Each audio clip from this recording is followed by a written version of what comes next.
Hey, all right. So good to be here with you guys. I've got Carter here with me today. He just needed some extra mama time, so we are gonna snuggle and do this live with a 4-year-old on my lap in his undies, and we'll just see how it goes. So, I am going to talk today about control. I'm going to talk about the things we can and can't control as moms and about how to feel in control as a mom. And so I want to first talk about what it feels like, this lack of control. And do you ever feel like you're just running around and you're trying to, like, things are going fast and furious and kind of out of control, and you're trying to do all the things and you can't keep up? You feel overwhelmed or frazzled or just kind of chaos. That to me is the feeling when that's what it feels like to be out of control. And when you're in that place, you just think, I want to get it together. I want to have control of my life. I want to know that I can handle whatever's coming at me. And the truth is, there are some things that you can control, and there are some things that you really can't. Um, so a quick example, obviously one example is right here. This little guy, he was having just a hard time. He wanted to make a craft and it wasn't working out the way that he wanted it to. And he got really sad, didn't you? You want to show? This is his craft.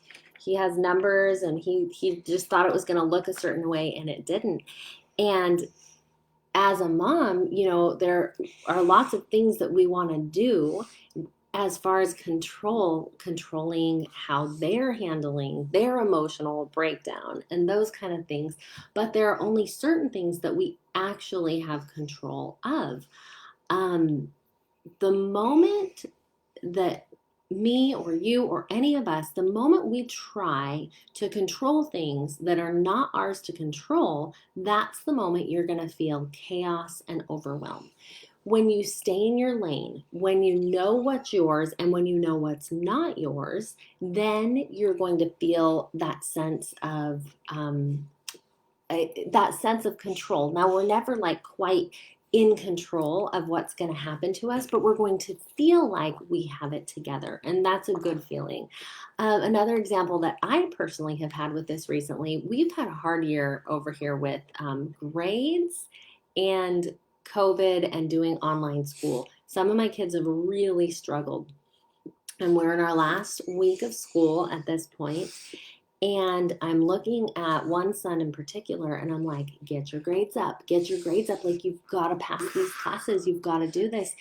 And I want this for him so much, and yet it's not mine to control. And the more I try to take that on me, the more I feel this out of control, this overwhelm, this stress, because I'm trying to pass his classes that are not mine to pass. And so we need to recognize, what are we trying to control that's not ours to control, and what can we actually control? What are the things that we actually are in charge of? So I wrote down three things that are yours to control. One is your thoughts. The way that you think about what's going on around you is always yours. You always get to choose that. You get to decide it. So how are you thinking about what's going on right now? Whatever that circumstance is, whether it's, a 4-year-old or and his crafts, or your kids and their grades, or your relationship with your spouse or your business, whatever it is, how are you thinking about that? What are you choosing to say in your mind? What are the thoughts surrounding whatever's going on? Number two is your reactions. So whatever might be happening, you still get to decide what you're going to do. So my son might choose to fail his classes. Okay, that's his choice. Now what do I get to do about it? What do I choose to do? And recognize that is a choice. That's something I'm in control of. I'm not in control of the grade that he gets, but I am in control of how I'm going to react to that. And so I get to choose how I show up in that moment. The third thing that you get to control is your habits. So these are the things, I like to think of habits as this idea of fortifying yourself or strengthening yourself before you get to these crisis moments where, you know, your kids are crying or they're not doing well in their classes or whatever.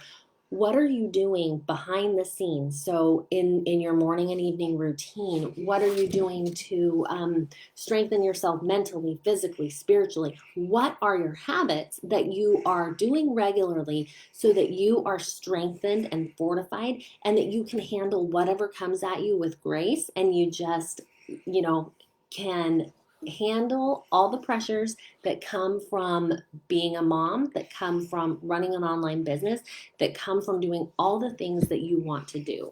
So these are all things that I teach inside of Mompreneur Life Made Simple. And if you haven't heard about this yet, I'm super excited to tell you about it. We have our next group starting June 21st. This is a 3-month group coaching program where I'm going to really teach you these kind of things. You'll learn how to organize your day in a way that makes your family run smoother, in a way that makes your business more streamlined, more enjoyable, can't get that word out, more profitable and more fun. And you're going to you're really going to learn for your mind to go from this chaos that we've talked about today to calm. And that's powerful because that's something you can use in every aspect of your life. So if this sounds like something that you need, I would love for you to reach out and schedule a call. I'm doing calls now to get you enrolled in that June 21st coaching program. So go ahead, reach out. Let's talk. Mompreneur Life Made Simple starts June 21st, and I'll talk to you guys soon. Bye. Bye.